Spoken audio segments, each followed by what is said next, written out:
Bonjour à tous. Alors aujourd'hui, on va apprendre ensemble comment intégrer le bouton Connect Wallet sur son site, comme celui-là. Donc c'est très cool puisqu'on peut cliquer dessus, se connecter avec MetaMask. Donc là, je suis déjà connecté, ça va être très rapide. Et j'affiche à l'écran mon adresse ETH. Donc ici, je peux switcher de network.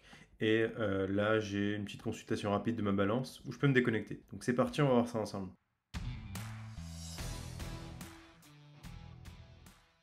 Ok, donc on va faire ça avec RainbowKit. Donc c'est une petite librairie plutôt grosse au final qui permet de se connecter. Donc on va voir comment l'utiliser. En gros, ça s'intègre sur son site ou son application.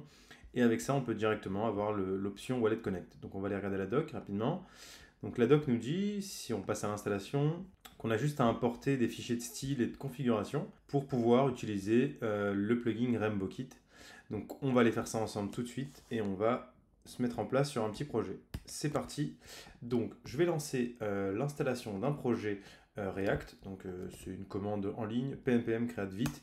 Donc on va juste setup un projet React très rapidement. On va l'appeler demo connect wallet. C'est parti. Et on veut un projet React, donc en TypeScript. Du coup, on est bon, on a le projet. On va aller directement à l'intérieur. Donc on va dans notre projet, on va installer les dépendances qu'il faut. Et on est bon, donc on peut démarrer notre projet. C'est parti. Il a démarré sur cette adresse. On va la récupérer. Nickel. Donc là, on est bon. Bon, je me suis mis au bon endroit. Je remets le terminal. Au moins, il n'y a pas de problème. Et il a démarré notre projet. Donc ce qu'on va faire, c'est qu'on va enlever ce qu'on n'a pas besoin. On va remettre notre bouton Welcome. Et on va supprimer les petites icônes ici qui ne sont pas utiles. Nickel, on a juste des petites dépendances, on les grogne un peu, c'est pas très grave, on va les enlever.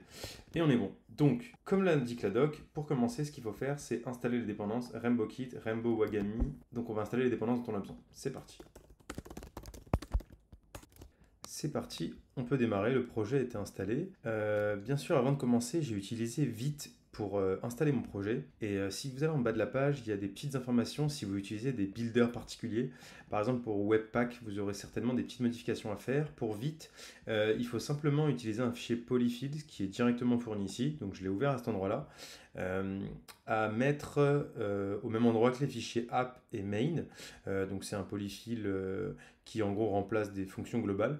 Là, j'ai juste enlevé le buffer parce que ça fonctionnait pas, donc vous pouvez le retirer aussi pour que ce soit plus rapide. Donc c'est parti, on va démarrer. Une fois que le polyfill est installé, on peut reprendre la partie d'import.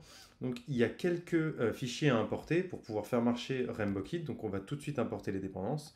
Donc on va se placer dans le main.tsx et on va importer les dépendances dont on a besoin. Ensuite, on va configurer les différents chains et Wagami config. Je vais vous expliquer un peu plus tard à quoi ça sert. Alors, il y a un petit effet qui est un peu étrange quand on sélectionne, c'est pas grave. Je vais importer tout ça. Donc là, on a une petite erreur où il nous dit qu'on utilise la key d'alchimie. Donc on n'a pas besoin. C'est un site externe qui permet de se connecter à la blockchain et d'avoir d'autres stats, mais on va pas l'utiliser pour la démo, c'est pas bien grave. Donc je retire la dépendance dont on n'a pas besoin.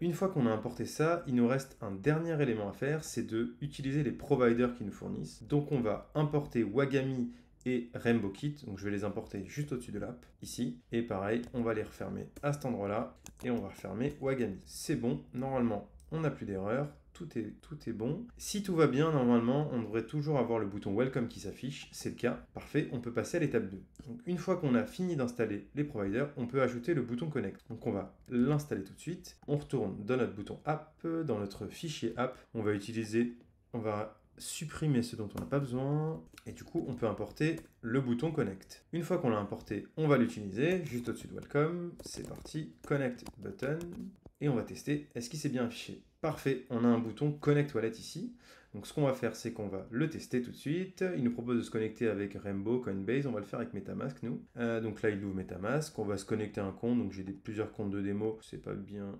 important, on se connecte, et si tout va bien, c'est parfait. Donc là, on est connecté. Du coup, il a retrouvé nos infos. Donc là, c'est uniquement le Connect button qui est affiché ici. Donc on n'a pas moyen d'interagir à part lui passer des options de configuration. Mais moi, ce que je voudrais, c'est afficher l'adresse et pouvoir utiliser l'adresse sur mon application. Donc, pour faire ça, on va utiliser la librairie Wagami. Donc, je vous la montre tout de suite. Alors, c'est une librairie React qui fournit en fait des hooks qui permettent d'accéder à des informations sur la blockchain. une fois qu'on est connecté. Donc ça se combine parfaitement avec RainbowKit. Et ce qui est cool, c'est que quand on a installé RainbowKit, on a installé Wagami pendant le processus d'installation. Donc je vais vous montrer comment l'utiliser. On a déjà mis en place le provider. La doc de RainbowKit nous l'avait déjà fait installer à cet endroit-là. Donc c'est la Wagami config. D'ailleurs, on a utilisé une config standard ici qu'on a mis en place. Il y a plus d'options de personnalisation que vous pouvez retrouver dans la documentation. Et pour l'utiliser, tout simplement, on va juste appeler le hook qui s'appelle useAccount, qui est ici. Donc en l'important de cette façon, normalement, il va nous proposer de l'importer avec Wagami. S'il ne le propose pas, on va juste l'importer aussi à cet endroit-là. Normalement, on n'a besoin que de useAccount. Et donc, si tout va bien, on va vérifier est-ce qu'on a l'adresse qui s'affiche de notre contrat. Donc, je me mets à l'adresse. Je vais taper l'adresse ici. On va voir est-ce qu'elle se rend bien. Parfait. Il affiche du coup notre adresse. Et en fait, ce qui se passe, c'est qu'on a aussi un booléen qui est isConnected. Donc, ce qu'on peut faire, c'est que si jamais l'utilisateur est connecté, on va afficher son adresse. S'il n'est pas connecté, on va juste lui mettre un message please connect. Et du coup, depuis l'extérieur maintenant, on arrive à interagir avec la connexion du Connect Wallet. Je vais me déconnecter ici. Et donc là, on a le message please connect.